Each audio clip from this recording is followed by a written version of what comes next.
Bonjour à toutes et bonjour à tous. Voilà, ça fait plaisir, ça fait un petit moment. Bah écoutez, ça y est, ça se rapproche. Allez, c'est bon, on a mangé notre pain noir. Bientôt le football, ça reprend, ça va reprendre même là tout de suite, très bientôt. Du coup, on va parler un petit peu de football universitaire. Et pour ce faire, cette année, j'ai choisi un format où j'ai choisi 10 matchs. 20 équipes, voilà, certains matchs de certaines équipes, ils auront d'autres matchs intéressants, mais je voulais pas faire de redite, comme ça permet de parler de 20 équipes.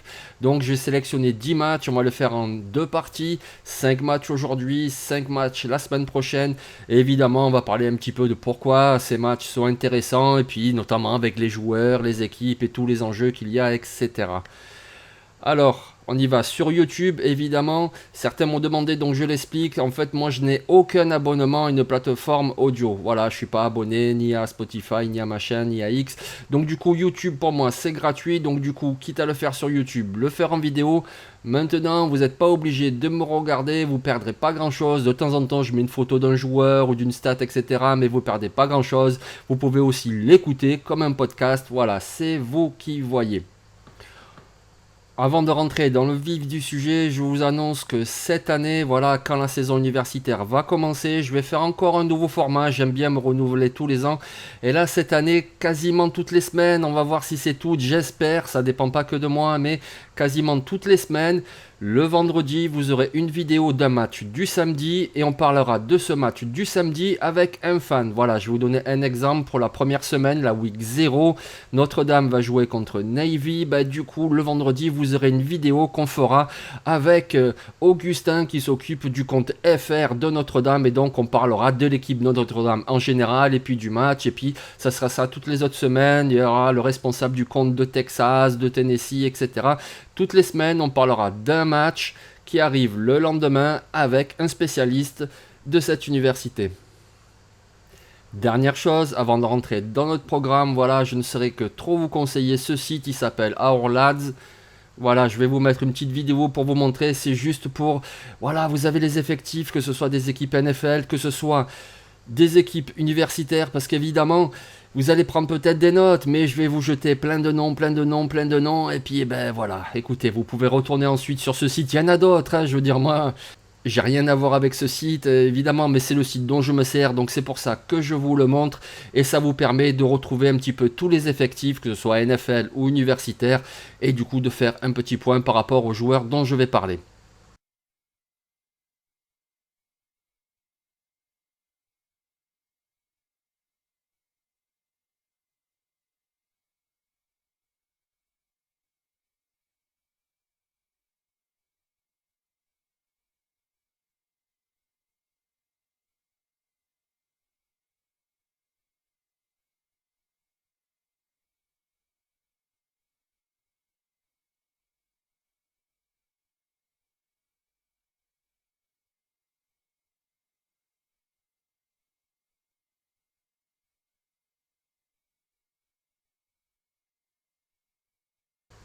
Donc voilà, on est prêt. Allez, on commence. Aujourd'hui, on va parler de 5 matchs, 5 super matchs avec beaucoup de choses très intéressantes.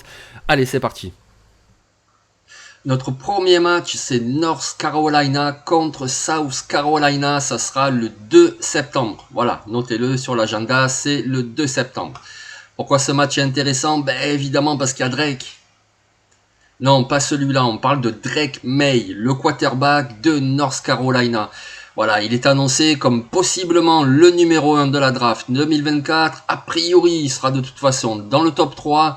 Même si on a déjà vu des surprises, hein, genre Justin Fields, voilà, tout le monde l'annonçait 1 ou 2 avec Trevor Lawrence et finalement il a fini, c'était quoi, 11 il me semble, bon bref, donc c'est toujours possible, mais Drake May, écoutez, voilà, il est grand, il a un super bras, et en plus il sait courir quand il faut. Voilà, c'est pas un quarterback double menace, comme on dit, mais c'est quelqu'un qui peut courir. Allez, Josh Allen, c'est pas un quarterback double menace, pourtant il sait très bien courir aussi. Ben, je compare pas les deux joueurs, je dis juste que Drake May, en plus de son super bras, il sait aussi courir. Voilà, l'année dernière, il a eu des stats ahurissantes, 4300 yards dans les airs avec 38 touchdowns, très peu d'interceptions, 7 ou 8. Il a ajouté en plus, attendez, je check...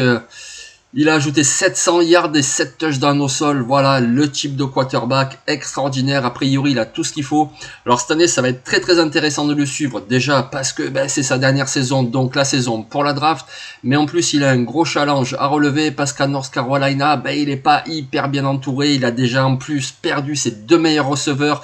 Josh Downs et Antoine Green, les deux sont partis en NFL, un a été drafté, l'autre non drafté, mais il est dans les camps des Lions en ce moment. Enfin bref, les deux meilleurs sont partis et le reste c'est quand même très moyen. Donc du coup, ça va être vraiment la saison de test, la saison ou jamais pour Drake May, mais il a vraiment tout le talent du monde, donc pourquoi pas. Il est pas hyper bien entouré en défense non plus, il n'y a rien de fou en North Carolina, mais tout de même garder un œil sur le linebacker Cedric Gray.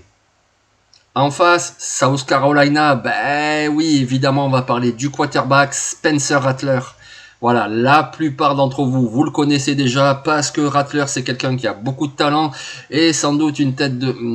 Bon, voilà, on va voir un petit peu si cette année, c'est justement la saison ou jamais pour lui parce que le talent est là, c'est sûr, mais qu'est-ce qu'il est irrégulier, c'est incroyable, encore 12 interceptions l'année dernière pour 18 touchdowns. Donc vraiment, là, il va falloir qu'il se sorte les doigts, comme on dit, et qu'il prouve. Alors, premier tour de la draft, vraiment, ça serait incroyable, mais qu'au moins il puisse être drafté, je sais pas, 4e, 5e tour, y avoir une chance à NFL l'année prochaine, c'est cette année ou jamais. Ça sera pas évident, il a perdu son meilleur coureur qui est parti à USC, il a perdu son super titan qui est parti à Florida State, mais bon, il a quand même un bon receveur, Antoine Wells, il va pouvoir s'appuyer sur lui. Et au niveau des Titans, même s'il a perdu James Bell, il récupère Trey Knox qui arrive d'Arkansas, donc il a au moins deux cibles tout à fait capables, et donc du coup, sait-on jamais, peut-être ce serait l'année de Spencer Rattler. En défense, South Carolina, c'est pas mal. Voilà, c'est pas extraordinaire, c'est pas mauvais non plus, c'est pas mal. Allez, deux joueurs comme ça, un ancien et un tout jeune. Voilà, l'ancien c'est Jordan Strachan. Voilà, un joueur qui entame sa 6e saison universitaire. Voilà, il a fait plusieurs universités différentes. L'année dernière, il a été blessé, c'est pour ça qu'il a droit à revenir cette année. C'est un defensive end, il est plutôt productif, voilà, il sait vraiment mettre la pression. Et le deuxième, c'est un petit jeune, un nom un petit peu compliqué. Attendez, il faut que je revoie mes notes. Voilà, c'est Nick Emanwori. Nick Emanwori, c'est un safety et il a fait une saison freshman superbe l'année dernière, donc à lui de confirmer cette année. Il y a au moins ces deux éléments en défense, même s'ils en ont perdu, notamment Zach Pickens à la draft, etc. Mais il y a tout de même une bonne défense. North Carolina, South Carolina, vous l'aurez compris, c'est une histoire de rivalité régionale, d'État, et du coup, le match, il va se jouer sur terrain neutre, il va se jouer sur le terrain NFL des Carolina Panthers à Charlotte, et donc, le 2 septembre, ce match-là, North Carolina, South Carolina, ça va être très intéressant. Notre deuxième match, c'est Alabama contre Texas le 9 septembre. Notez-le, c'est un match qu'il faut absolument pas rater. C'est l'après Bryce Young, Alabama, et évidemment la succession elle est compliquée. Il y a 3 quarterbacks qui sont en lice et bon a priori ça devrait être Jalen Milroe et c'est pas du tout Bryce Young, c'est pas du tout de ce niveau-là. Jalen Milroe, on l'a vu l'année dernière lorsque les matchs étaient pliés, Bryce Young sortait pour éviter le risque de blessure, lui est rentré, donc c'est un quarterback plutôt athlétique, mobile. Mais il y a vraiment des progrès à faire. Après, voilà, ils ont fait venir Tyler Buckner de Notre-Dame. Il y a aussi un redshirt sophomore. Faut voir ce que ça va donner lors des premiers matchs et sans doute lors du camp d'entraînement.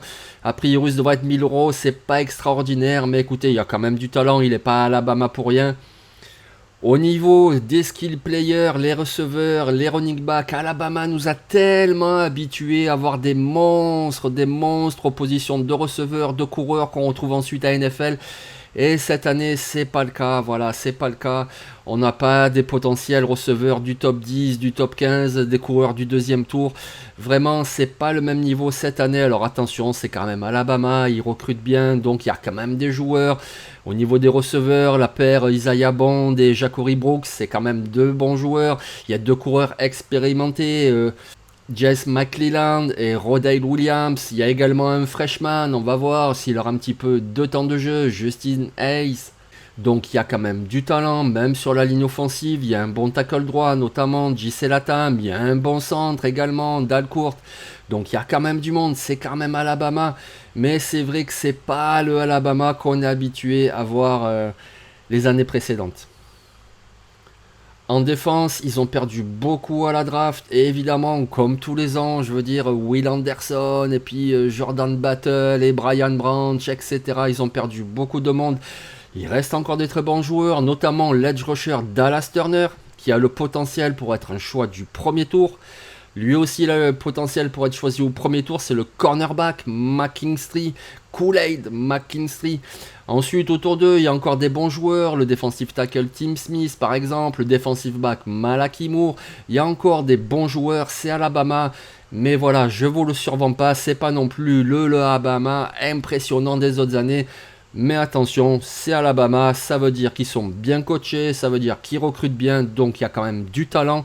Et donc ça va être intéressant de les voir jouer. Et pourquoi pas dès le 9 septembre face à Texas, parce que là, vraiment les Longhorns de Texas, c'est une équipe hyper excitante pour 2023.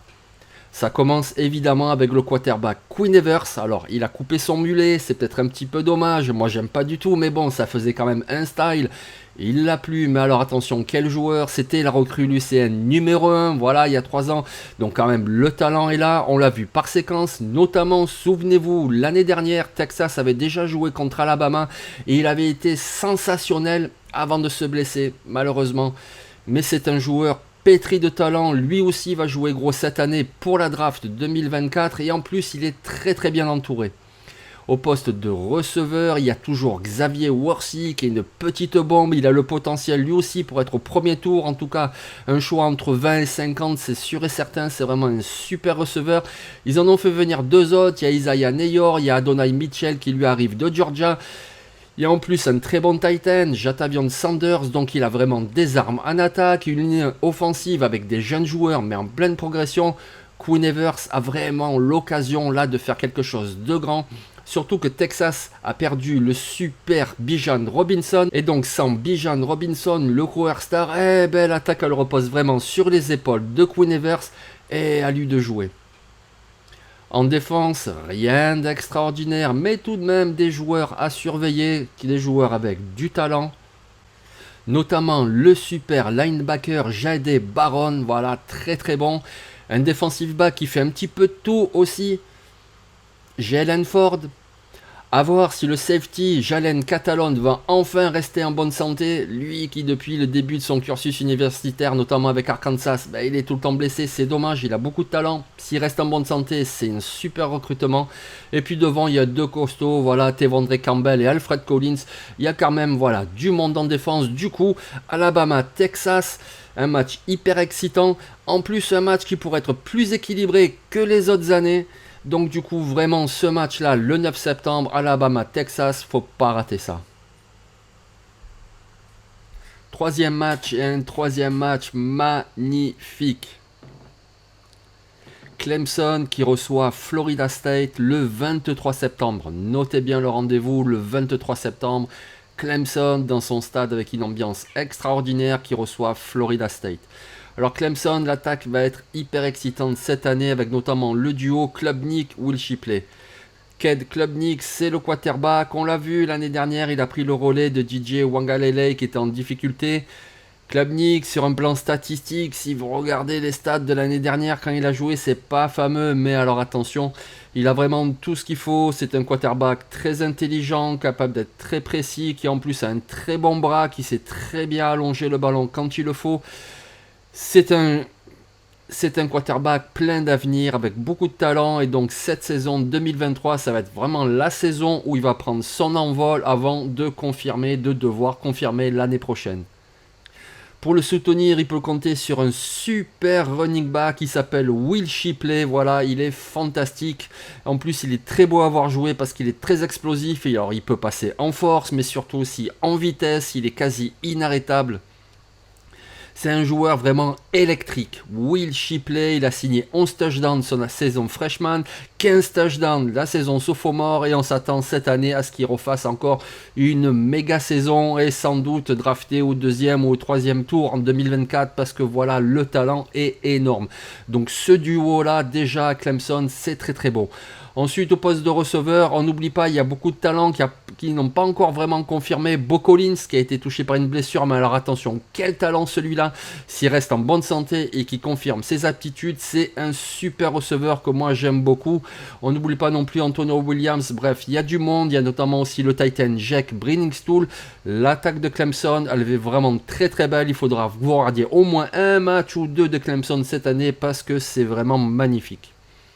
En défense, alors ouais, ils ont été touchés par la draft, puisqu'ils ont perdu Miles Murphy, Brian Breezy, ils ont perdu Trent Simpson, voilà, ils ont perdu beaucoup de joueurs, mais il y a encore beaucoup de talent.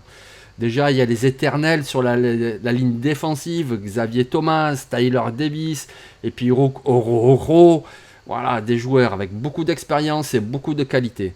Mais c'est surtout sur le second rideau que là, attention, il y a un duo de linebackers énorme. Jeremiah Trotter et Barrett Carter, voilà, tous les deux ont le potentiel pour être draftés dans le top 50 en 2024.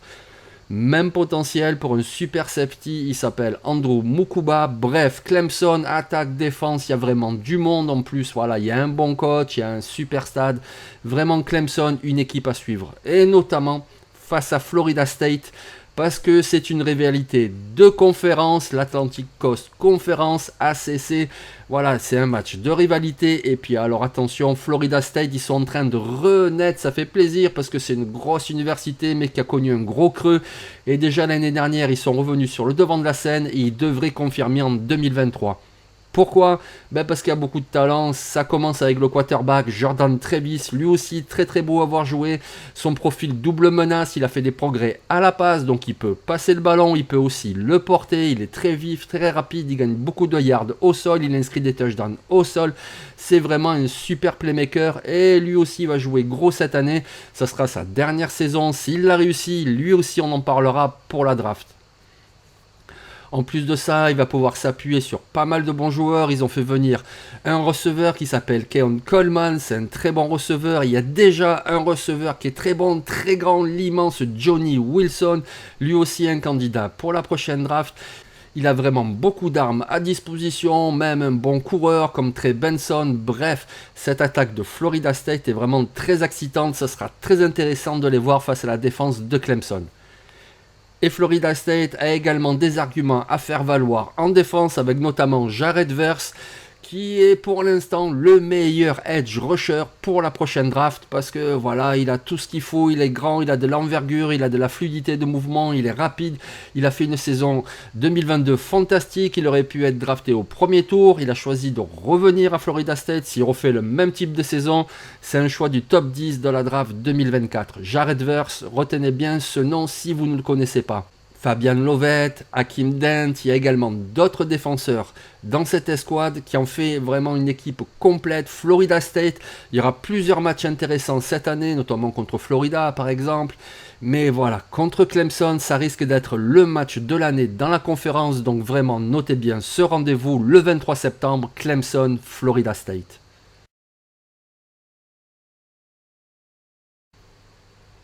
Toujours le 23 septembre, un autre match hyper intéressant, c'est Notre-Dame qui reçoit Ohio State.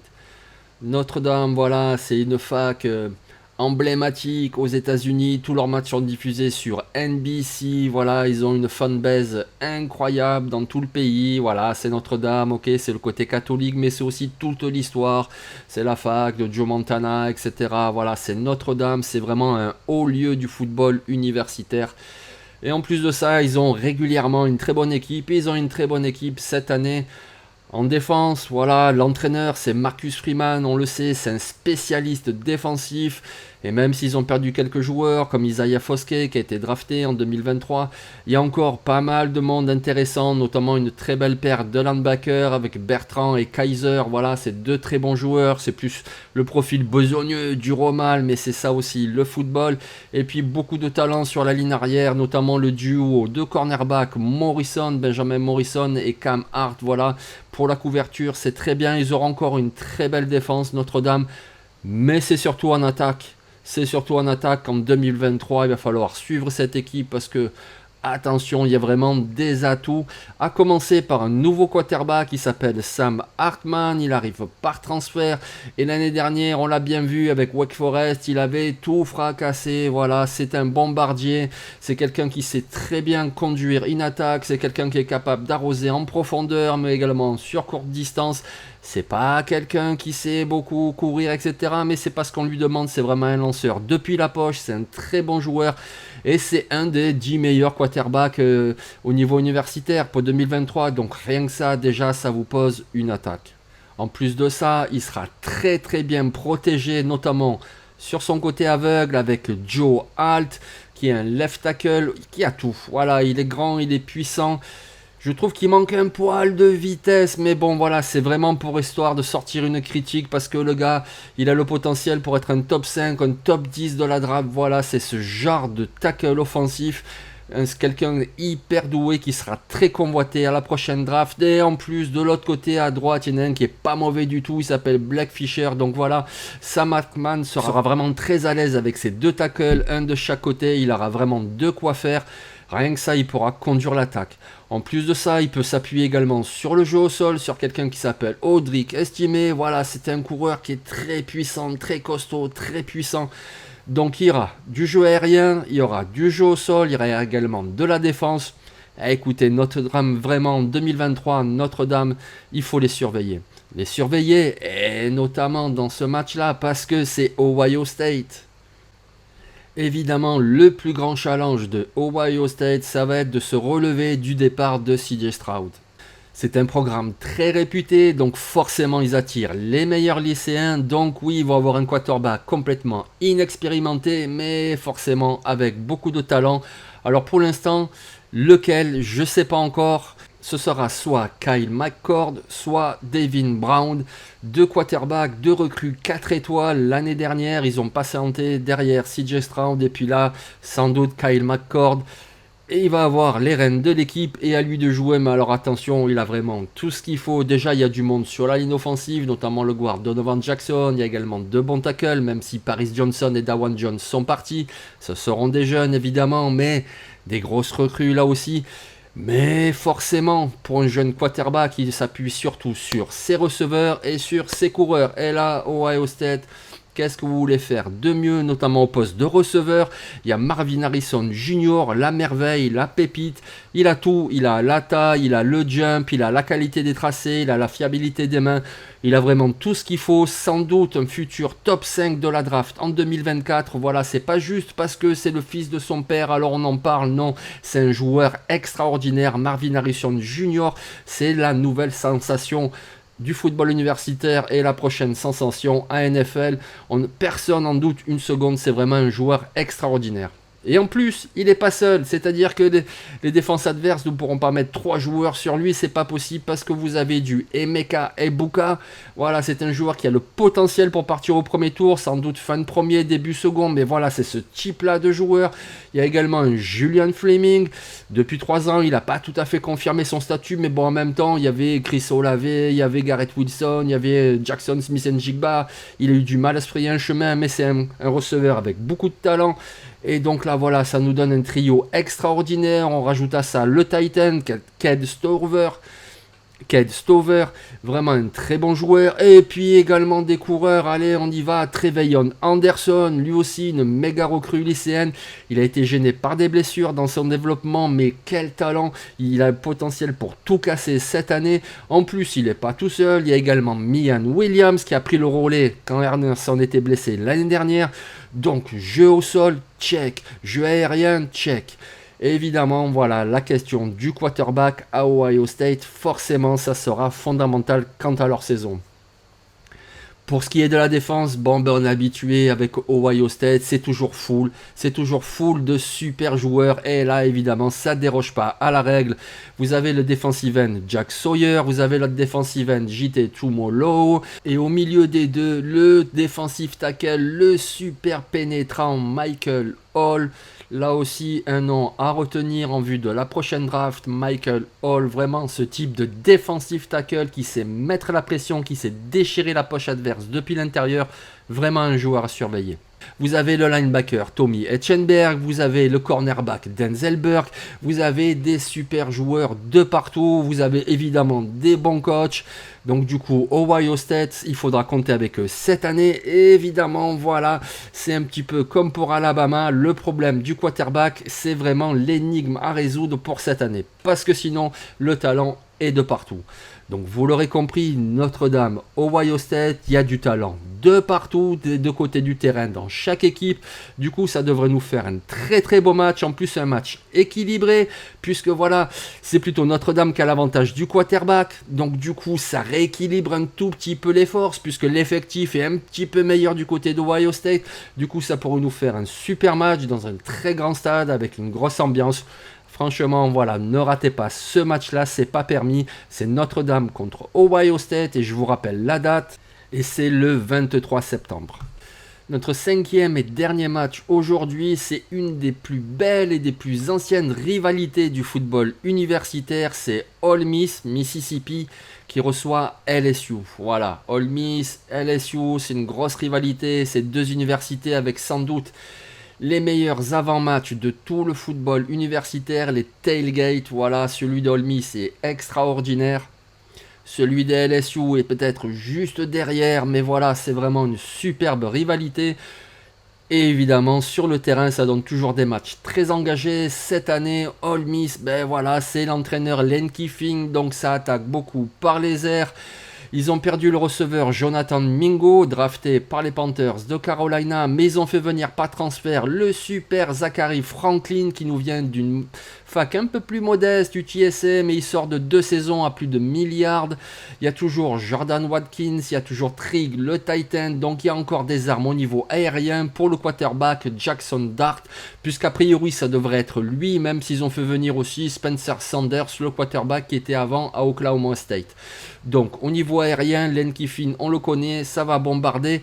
Et pourtant, l'attaque d'Ole Miss a une pépite. Et cette pépite, c'est un coureur. Cette pépite s'appelle Judon Jenkins. Cette pépite s'appelle Quinshon Judkins. Et alors là, c'est un phénomène. Il nous a sorti une saison freshman extraordinaire avec des touchdowns, en veux-tu, en voilà, de la puissance, de la vitesse. Zach Evans, qui a été drafté cette année, était relégué sur le banc, était relégué au poste de numéro 2. Et pourtant, c'est un super coureur qui vient d'être drafté là. C'est vous dire le niveau de ce Quinshon Judkins qui est d'ores et déjà un candidat pour le Heisman Trophy s'il reproduit la même saison sophomore qu'il avait fait en tant que freshman. Oh là là, quelle petite merveille. En défense, généralement les défenses de l'entraîneur Lane Kiffin, c'est pas trop ça. Mais bon, il y a quand même des joueurs de talent. Moi j'aime beaucoup le linebacker Khari Coleman qui avait commencé sa carrière à TCU. Et il y a encore d'autres joueurs très intéressants, notamment la paire de safety, Tennyson et Young. Et puis un très très bon cornerback qui s'appelle Prince.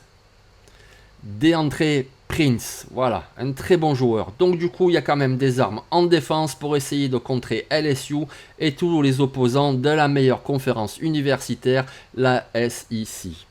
Et donc ce match, cette grosse rivalité, ça sera face au LSU de Brian Kelly, un des meilleurs entraîneurs du football universitaire. Brian Kelly qui va à nouveau conduire son attaque avec le quarterback Jaden Daniels. Ok, il y a Nussmeier derrière, mais moi je dirais qu'a priori c'est quand même Jaden Daniels qui va démarrer. Oui, il a quelques limites à en lancer. Il n'est pas mauvais, mais il est un petit peu irrégulier. Mais il apporte également au sol et au niveau universitaire, c'est quand même un très bon quarterback. Le coureur qui arrive de Penn State, Noah Kane, un bon coureur, et puis un super receveur, Malik Nabers. Donc il y a vraiment des armes sur la ligne offensive, les joueurs sont jeunes mais en pleine progression. L'attaque de LSU, franchement, même s'ils ont perdu Keishon Boutte qui finalement mettait surtout le bordel malgré son talent, mais l'attaque de LSU cette année en 2023 devrait marquer beaucoup de points avec les systèmes de Brian Kelly. Et c'est surtout en défense qu'on retrouve des pépites, notamment une, il s'appelle Harold Perkins, il est linebacker, alors vous ne le verrez pas pour la draft 2024, il est trop jeune, ça sera la draft 2025, mais quel joueur, il nous a sorti une saison freshman incroyable, c'est quelqu'un qui sait tout faire, voilà. C'est pas le même gabarit, mais c'est un petit peu comme un Micah Parsons qui peut défendre les coureurs, les chasser d'un côté à l'autre, qui peut attaquer en blitz, qui peut contourner, aller mettre la pression, qui peut reculer en couverture. Il sait vraiment tout faire. Il s'appelle Harold Perkins et ça va vraiment être très excitant de le voir jouer avec LSU. Et à ses côtés, ils ont fait venir un joueur très expérimenté qui a 3 ou 4 saisons, même 4 je crois, avec Oregon State, c'est Omar Speight, un linebacker solide, fiable, vraiment ce type de joueur qu'il faut dans toute bonne équipe de football. Donc du coup, ce duo de linebackers, ce sera la vraie force de la défense de LSU. Mais évidemment, n'oublie pas sur le premier rideau, le grand, l'imposant Mason Smith, qui a été gêné par une blessure. Donc du coup, là, on espère qu'il va rester en bonne santé. Et en 2023, s'il fait une saison à hauteur de son potentiel, eh ben voilà, vous avez encore un joueur pour le premier tour de la draft 2024. Alors peut-être pas top 10, non, mais premier tour, voilà, quelqu'un entre 20 et 32 parce que le talent est là. Mason Smith, c'est vraiment un joueur à surveiller. Et puis ensuite, LSU, comme d'habitude, il y a toujours des joueurs dans la secondary, que ce soit Denver Harris, que ce soit Major Barnes, même s'ils ont perdu du monde, comme Jay Ward qui a été drafté, etc. Mais LSU, de toute façon, il y a toujours de très très bons athlètes qui signent dans cette fac-là. Donc en défense, je me fais aucun souci pour eux. Et comme l'attaque, a priori, devrait bien fonctionner, ça devrait nous faire un très beau match. Donc Ole Miss, LSU, le 30 septembre, c'est vraiment un des immanquables du football universitaire en 2023. Donc voilà, on a parlé de 5 matchs, 10 équipes, 300 millions de joueurs. On se retrouve d'ici quelques jours pour refaire encore 5 matchs, 10 autres équipes et encore des tonnes de joueurs à observer lors de la saison 2023. Merci, ciao.